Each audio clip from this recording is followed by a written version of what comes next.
Insulin জীবন বাঁচায় ঠিক, কিন্তু একটা ছোট ভুল সোজা মেডিকেল ইমার্জেন্সি। চলুন দেখি কেন। নিরাপদ ইনসুলিন দেওয়ার একদম সঠিক আর আধুনিক টেকনিকগুলো নিয়ে আজকের এই কুইক গাইড।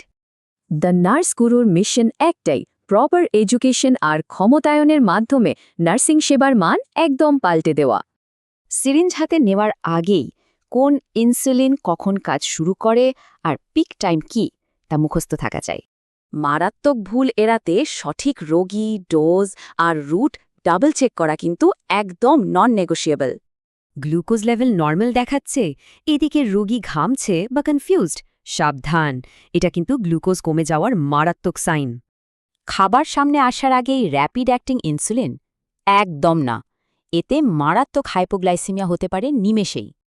ইঞ্জেকশনের জায়গা বদলালে লাইপো হাইপারট্রফি এড়ানো যায় আর ব্লাড সুগারের ওঠানামাও দারুণভাবে কন্ট্রোলে থাকে। সজাগ রোগীদের জন্য 15-15 রুলটা ম্যাজিকের মতো। 15 গ্রাম শর্করা আর ঠিক 15 মিনিট পর আবার চেক।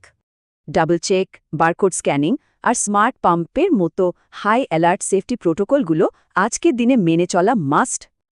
ইনসুলিনের বোতল দেখতে ঠিক থাকলেও স্টোরেজে একটু ভুল মানেই কিন্তু এর কার্যকারিতা পুরোপুরি শেষ। নতুন নার্সিং স্টাফরা কি এত বড় দায়িত্ব নিতে সত্যিই প্রস্তুত? ভেবে দেখার মতো বিষয়, তাই না?